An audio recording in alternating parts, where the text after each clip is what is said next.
Hi, I'm Jeff Williams, and this video is for the autumn session of CSSM, Columbus School of Supernatural Ministry students, particularly session 2.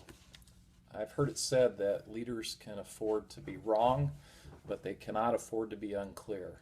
And thankfully, early in our session this fall, I've received some feedback that some things are unclear. So this is an attempt to help to clarify some things.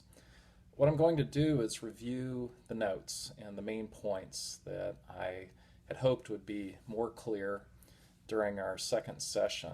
So the heading is the On Purpose Life Model, Design, Allegiance, Passion, August 24th, 8/24/14.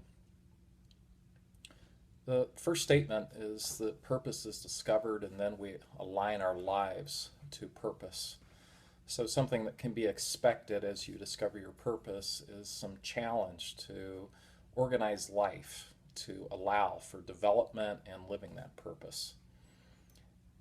Then I actually read something that I think well captures my life purpose, to embody the hope and compassion of God to broken relationships and broken dreams. And I tell a little bit about how to do that.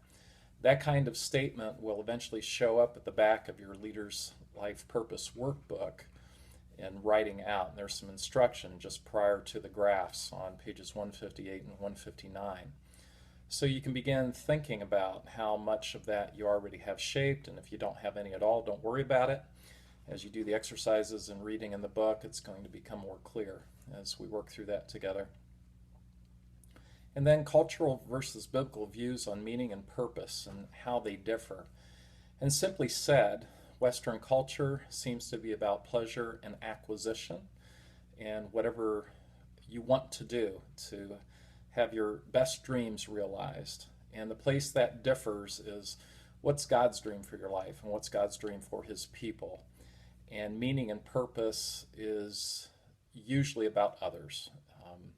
We can even say always about others. We can go that far to say that God gives you purpose, shapes your purpose as you live your purpose for others. So as you're thinking about dreams and desires, how are those for others? What would God have you to give to others through the uniqueness of who you are and the things that he's placed in your heart to do? The impact of design on purpose, we're talking largely about temperament test. The DISC, the Myers-Briggs, leaderslifepurpose.com has a deeply discounted disc. You can also get these online if you go to a Google search engine on the internet and ask for a free disc assessment. You can find that online as well, and that'll begin to orient you to your temperament if you've never done any testing like that before. Purpose is becoming like Jesus. So even if you don't know the doing part of your calling right now, this learning, this teaching is designed to help you discover some clues to that. But all the while, we can always, no matter what stage we're in, no matter how clear our calling, our doing part of calling is known, we can focus on being like him and receive feedback from that for others. So there's some questions under that purpose as becoming. There are levels of purpose. There's a triangular diagram. And we've explained that a little bit in class. You can look for that in the book and answer some of the questions. What would you like more of and less of in your life? More of relationship with the Lord, more doing of mission work and ministry work and doing, or more temporal well-being. What that means is daily life and relaxation and recreation, also known as recreation, and enjoyment of God's creation, which builds us up and gives us life for doing the work of ministry. A couple other notes on that first page. You talk about purpose and suffering and the role of suffering in the development of purpose.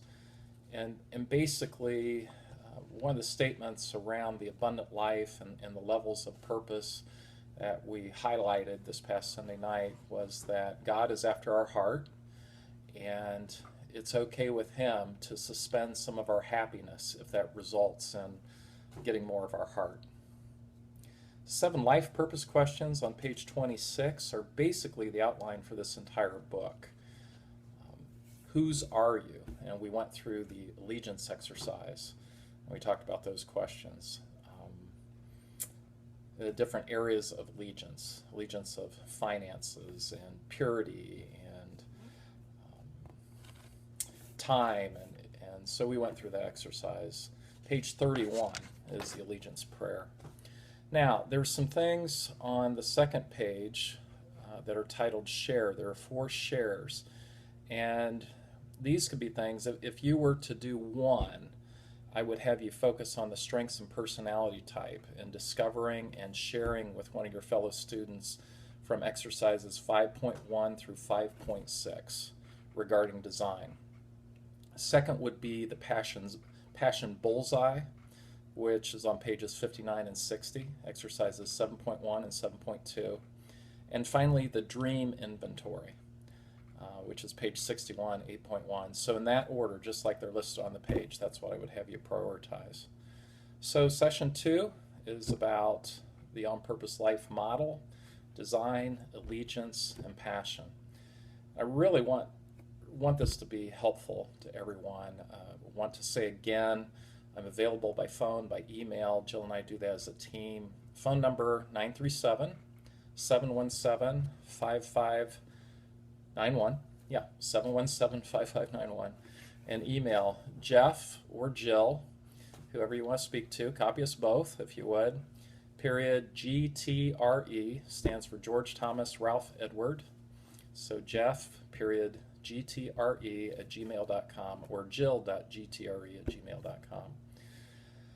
All right, look forward to seeing you on September 7th. Have a great 2-week break and Labor Day holiday, and read and do exercises as the Lord leads you and gives you energy and interest and retention.